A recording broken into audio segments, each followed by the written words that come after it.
আসসালামু আলাইকুম রহমতুল্লাহি ওবরাকাতুহ। আলহামদুলিল্লাহি ওয়াহদা ওয়াসসালাতু ওয়াসসালামু আলা মান লা নাবিয়্যা বা'দা ওয়া আলা আলিহি ওয়া সাহবিহি ওয়া মাওয়ালা। এটা আল্লাহ রাব্বুল আলামিনের ঘোষণা। সূরা আল-আনফালের 2 নম্বর আয়াতে কারিমায় আল্লাহ পাক কি বলছেন?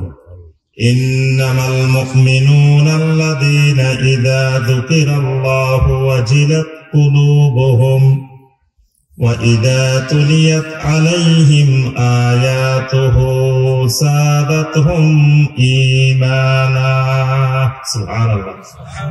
আল্লাহ রাব্বুল আলামিন বলেন, ইন্নামাল মুমিনুন, মুমিন তো কেবলমাত্র শুধুমাত্র তারাই, ঈমানওয়ালা শুধুমাত্র তারাই, ঈমানদার শুধু ওই মানুষগুলাই, আল্লাযীনা ইযা যুকিরাল্লাহু, যখন তাদের সামনে আল্লাহর জিকির হয়, আল্লাহর জিকির উপস্থাপন করা হয়, ওয়াজিলাত কুলুবুহুম, তাদের অন্তরগুলো, তাদের কলবগুলো প্রকম্পিত হয়, তাদের অন্তরগুলো ভীত সন্ত্রস্ত হয়ে যায়, তাদের অন্তরের ভিতরে আল্লাহ রাব্বুল আলামিনের ভয় ঢুকে যায়।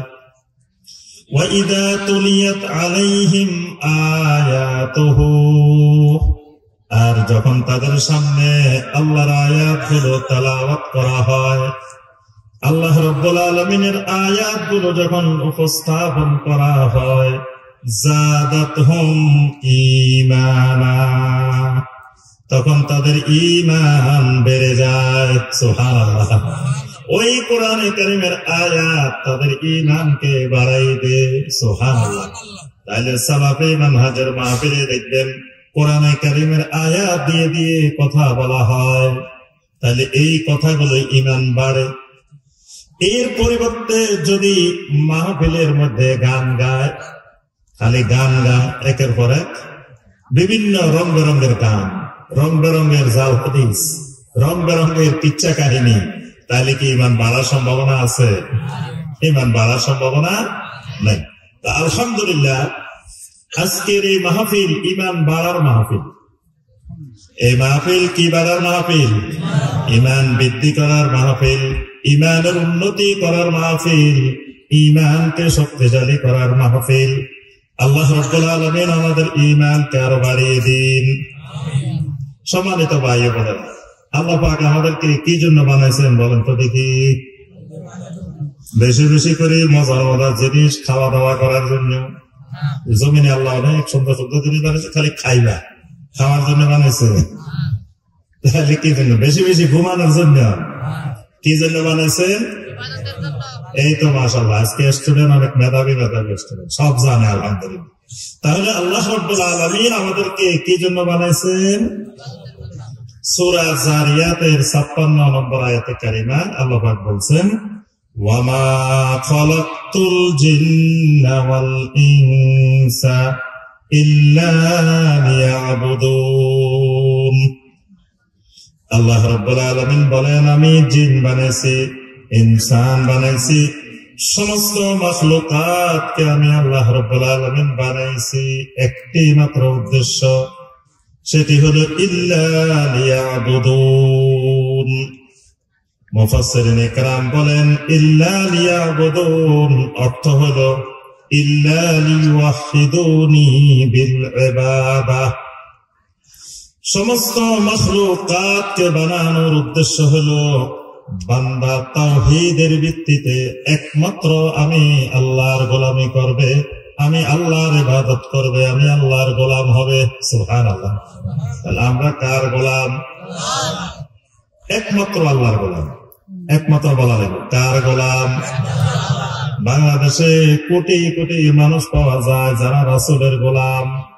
এরকম মানুষ আছে বাংলাদেশে অনেক, এবং গর্ব করে বলে আমরা মুহাম্মদ সাল্লাল্লাহু আলাইহি ওয়াসাল্লামের গোলাম, আমরা রাসূলের গোলাম।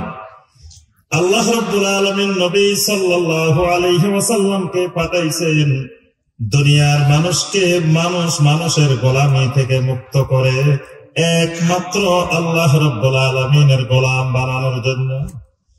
আল্লাহ রাব্বুল আলামিন সমস্ত মাখলুকাতকে বানাইছেন মাখলুকাত যেন, মানুষ যেন, জিন যেন একমাত্র আল্লাহ রাব্বুল আলামিনের ইবাদত করে, একমাত্র আল্লাহর গোলাম হয়ে যায়।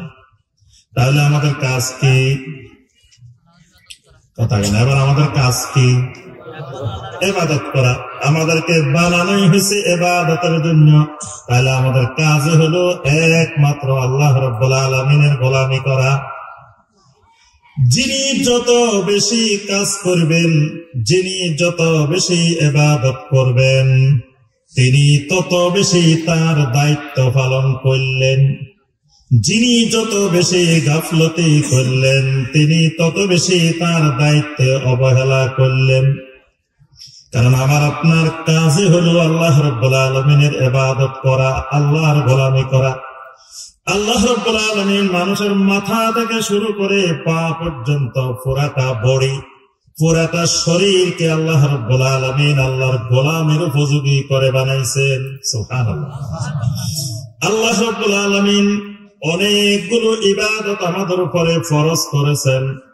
তার মধ্যে একটা ইবাদত হলো সালাত।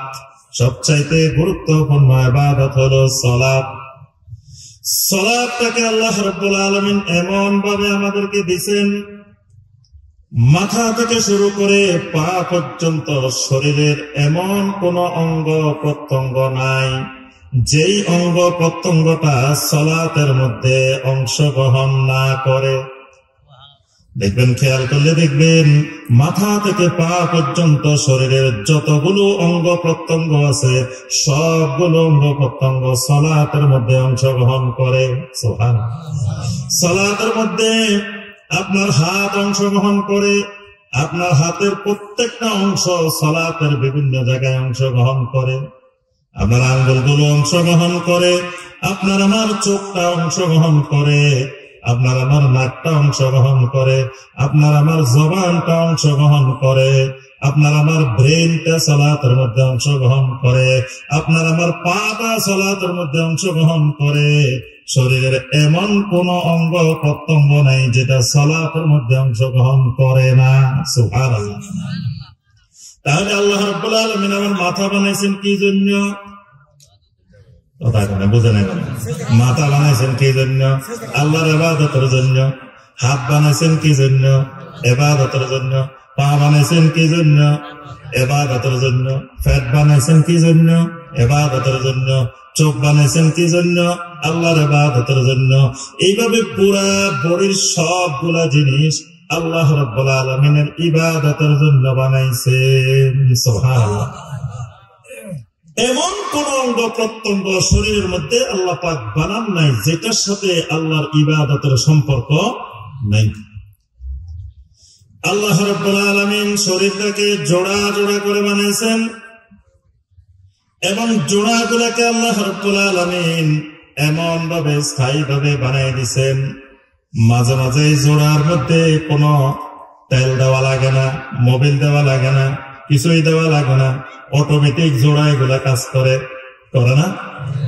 যদি এমন হতো, দেখবেন গাড়ি ঘোড়ার বিভিন্ন জায়গায় যেখানে যেখানে ফেস আছে, জোড়া আছে, এগুলার মাঝে মাঝে তেল দেওয়া লাগে, মোবিল দেওয়া লাগে, কত কিছু দেওয়া লাগে না? এটা আল্লাহ রাব্বুল আলামিন পুরা বডিটাকে জোড়া জোড়া করে বানাইছেন, কিন্তু তেলও দেওয়া লাগে না, মোবিলও দেওয়া লাগে না, কিছুই দেওয়া লাগে না। আবার এমন করে যদি বানাইতেন মাঝে মাঝে খুলে খুলে রাখা যাবে, মাঝে মাঝে আবার লাগাই দেওয়া যাবে। জোড়াগুলাকে যদি আল্লাহ রাব্বুল আলামিন এমন করে দিতেন, আজকে দেখতেন এখানে যত মানুষ আমরা এসেছি, কারো হাতটা চুরি হয়ে গেছে, কারো পাটা চুরি হয়ে গেছে, কারো মাথাটা চুরি হয়ে গেছে, এক একজনের এক একটা অংশ চুরি হয়ে গেছে। যদি এমন হতো যে রাত্রে ঘুমানোর সময় পাটা খুলি আলাদা করে রাখা যেত, হাতটা এখান থেকে খুলি আলাদা করে রাখা যেত, সকালে উঠি দেখতেন হাত চুরিয়ে গেছে, সকালে দেখতেন পা চুরিয়ে গেছে, এবার কারো হাত থাকতো না, কারো পা থাকতো না, কারো এটা থাকতো না, কারো এটা থাকতো না। আল্লাহ রাব্বুল আলামিন এই জোড়াগুলোকে খুলে রাখারও ব্যবস্থা করেন নাই যাতে আপনার আমার আল্লাহর গোলামের মধ্যে, ইবাদতের মধ্যে কোনো বিঘ্ন না ঘটে। সুবহানাল্লাহ। আল্লাহ রাব্বুল আলামিন এই বডির মধ্যে একটা অঙ্গ বানাইছেন, একটা মুদগা বানাইছেন, একটা গোশতের টুকরা বানাইছেন, এটার নাম হলো কলব। কলব নামে একটা অংশ আছে না? কি সবার শরীরে আছে? হ্যাঁ, মাশাআল্লাহ। এটাকে আমরা বাংলায় কি বলি? অন্তর। বাংলায় কি বলি? অন্তর। কোরআন হাদিসের ভাষায় এটার নাম হলো কি? কলব। আল্লাহ রাব্বুল আলামিন প্রত্যেক মানুষের ভিতরে, প্রত্যেক মানবতার ভিতরে, নারীর ভিতরেও দিছেন, পুরুষের ভিতরেও দিছেন, সবার ভিতরে আল্লাহ রাব্বুল আলামিন কলব নামক একটা অংশ বানাইছেন, একটা গোশতের টুকরা বানাইছেন। আল্লাহ রাসূল সাল্লাল্লাহু আলাইহি ওয়াসাল্লাম বলেন, আলা ইন্না ফিল জাসাদে মুদগা, তোমাদের প্রত্যেকের বডির মধ্যে, প্রত্যেকের শরীরের মধ্যে একটা গোশতের টুকরা আছে, মুদগা আছে। ইদা সলুহাত সলুহাল জাসাদু কুল্লুহু, যদি এটা ঠিক থাকে, এটা যদি ঠিক মতো কাজ করে, এটা যদি বিশুদ্ধ থাকে, তাহলে তোমার পুরোটা শরীর ঠিক মতো কাজ করে, ঠিক থাকে। ওয়া ইদা ফাসাদাত ফাসাদাল জাসাদু কুল্লুহু, যদি এটা নষ্ট হয়ে যায়, এটা যদি ফাসাদ হয়ে যায়, এটা যদি বিশৃঙ্খলা সৃষ্টি করে, তাহলে পুরা বডিটা বিশৃঙ্খলা সৃষ্টি করে। সুবহানাল্লাহ।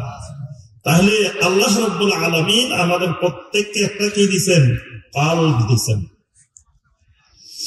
মাথা থেকে পা পর্যন্ত পুরা বডির সাথে যেমন আল্লাহর ইবাদতের সম্পর্ক, এই কলবের সাথেও আল্লাহ রাব্বুল আলামিনের অনেকগুলো গুরুত্বপূর্ণ ইবাদতের কানেকশন আছে। বলেন তো দেখি, কলবের দুই একটা ইবাদতের নাম বলেন তো দেখি। আচ্ছা, ইমান আছে না? ইমান কোথায় থাকে? জি, তাহলে ইমানের সাথে কলবের সম্পর্ক আছে না? আকীদা, আমরা যেটাকে বলি আকীদা, ইমান আকীদা, সহিহ আকীদা, বিশুদ্ধ আকীদা। আকীদা কিসের সাথে সম্পর্ক? কলবের সাথে সম্পর্ক। তারপরে নিয়াত কিসের সাথে সম্পর্ক? যে নিয়ত মুখের সাথে না কলবের সাথে? বাঙালি মনে করে নিয়ত মুখের সাথে, বাঙালি যেন নিয়ত পড়ে না। কি করে? নিয়ত পড়ে। আজকে যে মাহফিলে আসছেন, নিয়ত পড়ে আসছেন, কি পড়েন নাই?